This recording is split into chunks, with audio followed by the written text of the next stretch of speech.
We're frequently told to touch grass, go outside, connect with people in the real world. But what if our closest connections are the ones that we've made online? Is that inherently bad? For many people, video games have become a replacement for places in the real world, and not just as a source of entertainment, but also in the ways that we, as human beings, connect with one another.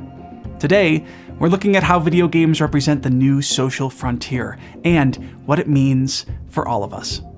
I'm Max Neal, and this is Voxel. I remember the day my family had internet installed in our house for the first time ever. It was exciting, but I don't think anyone really understood exactly how impactful it would be on our daily lives. It's obvious to say that the internet was revolutionary. It completely transformed how we discover the world, how we shop, do banking, and how we communicate with each other.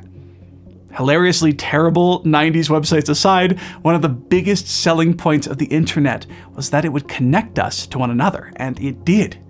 Moments after logging into AOL, you could join a chat room and be chatting with a room full of 18-year-old girls from Cali. The internet is truly a beautiful place. What we didn't see coming, though, was that the internet would begin to replace many of our real-world interactions with digital ones, and it would have a profound impact on one area of our lives in particular.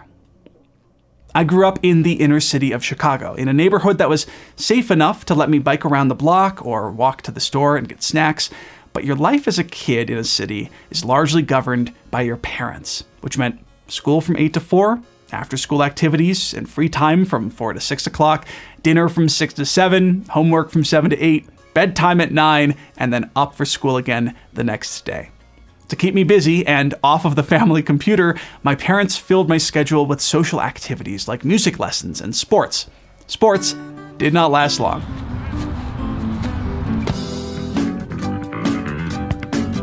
But these activities provided real opportunities to socialize with others. And then the internet arrived, and it changed everything. AOL chat rooms, forums, Neopets, RuneScape, Habbo Hotel, Coke Studios. Yes, that is a Coke-branded social space where you decorate your apartment with Coke-branded furniture. No, I am not kidding. Go look it up. Online spaces provided a new opportunity to meet and chat with other people. And for a kid who, like Chicago's politicians and the origin of our namesake, the Windy City, loved to talk, the internet was the new frontier of social interaction.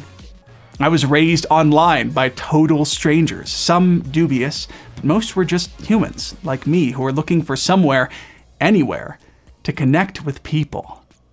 By my teens, arcades were ancient history, malls and parks were cracking down on loiterers, and bowling alleys were starting to get kind of weird.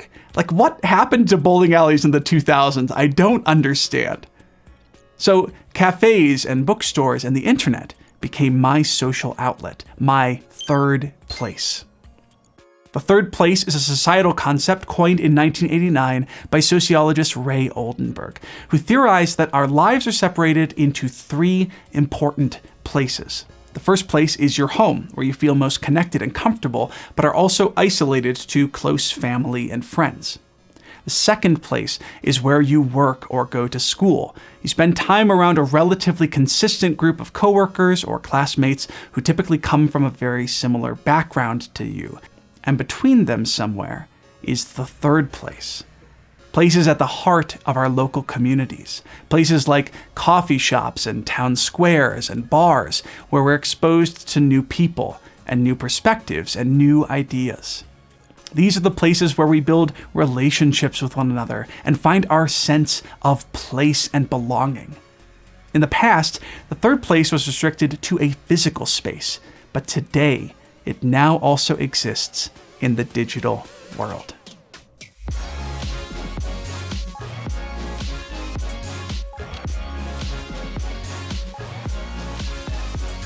Video games are the new third place. They enable us to meet new people, share ideas, make friendships, and engage in conversation that we wouldn't otherwise have with friends.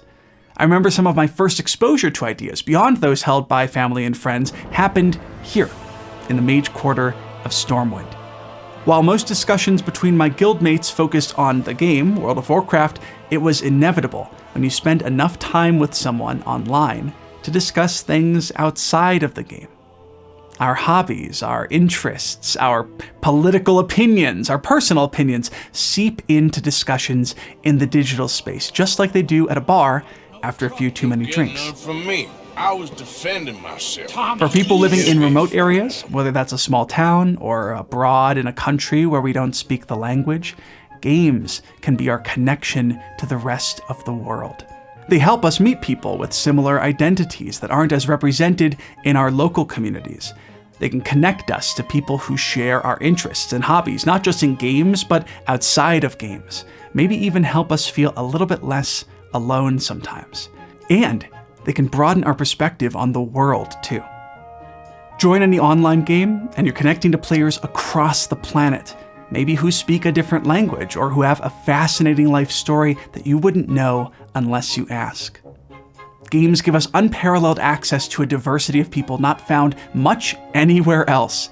They are the international third place for the exchange of ideas between people across socioeconomic backgrounds and cultures and geographies. Games can bring us together in a unified mission, unlike sitting in a coffee shop or a bar. But games as a third place enable something unique that we typically can't do in the real world. Look at us. We are incredible. We come in different colors, sizes, shapes, sure, but we have different stories and backgrounds to share. We come from places so diverse, and yet deep down, we all want the same things: belonging, security, community. Despite that, we're often quick to judge each other based on our preconceptions of how they look or sound or what clothes they wear. Video games are the great unifier. Through our avatars, they allow us to adopt a new identity or reflect that of our own. You're as unlikely to be able to guess a person's gender or race or age based on an in-game character as you are to be able to guess their life story just by looking at them in the real world. Minorities that face ostracization in their local community can experience a level of social freedom provided by their online community.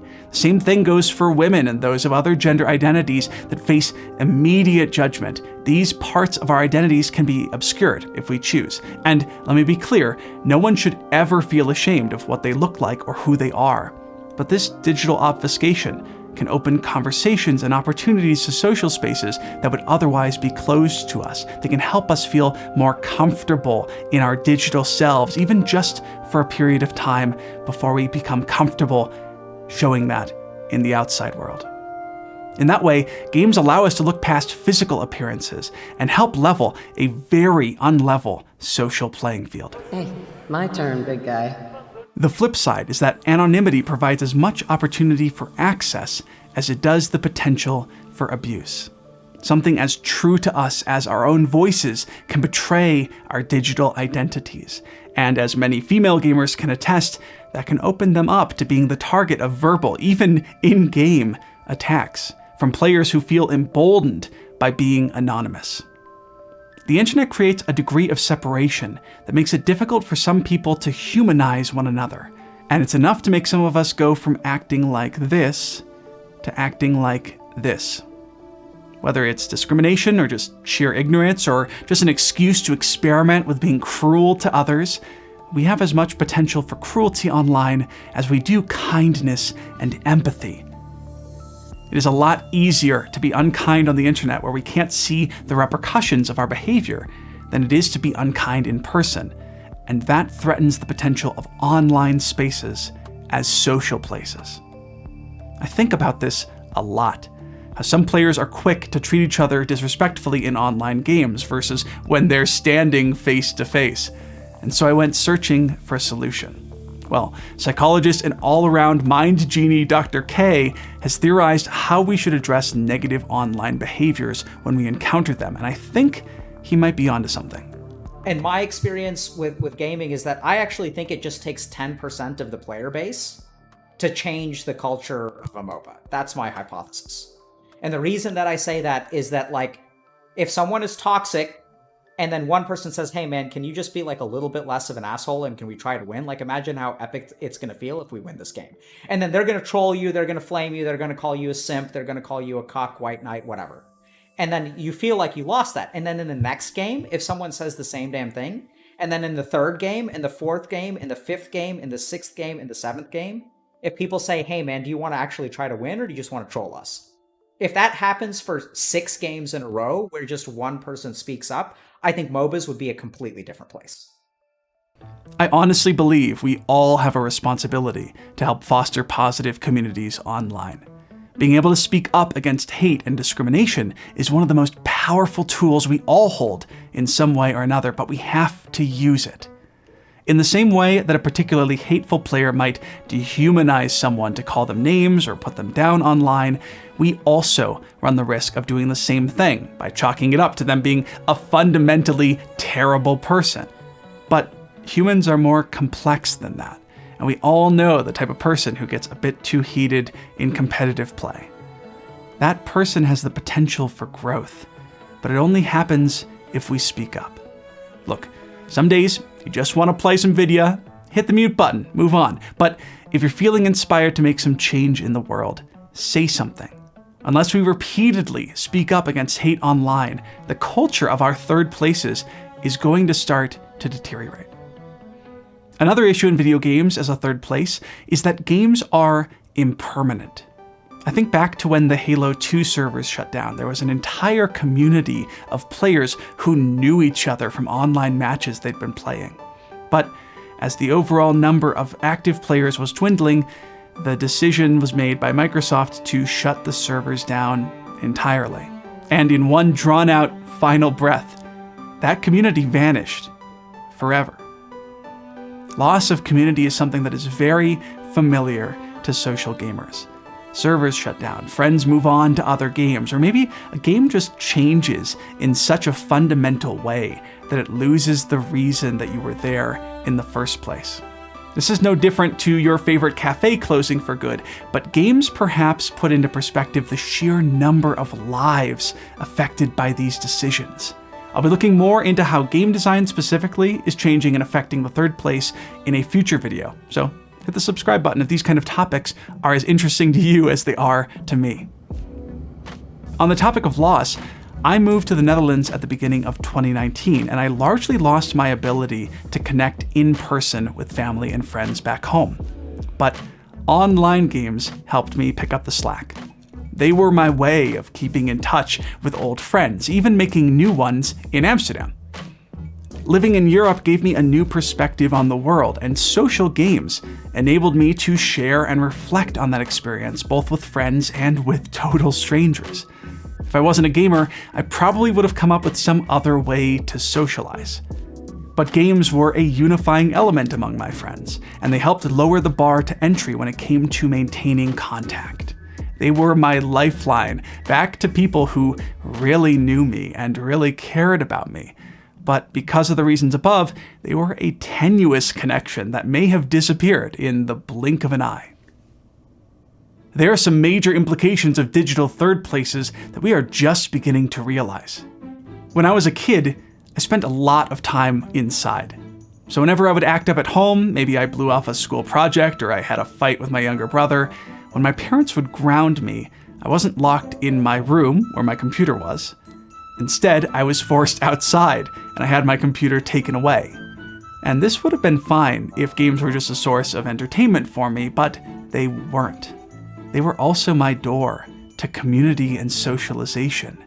So being grounded for a relatively minor issue meant I was instantly exiled from my social community, with no way to contact them and let them know where I'd went. I had been effectively Thanos snapped out of digital existence. More and more kids and teenagers rely on games and online communities as their outlet for socialization. Maybe you're one of them. So while traditional parenting might limit access to video games as a punishment for bad behavior, it now deprives kids of both entertainment and a large portion of their social activity.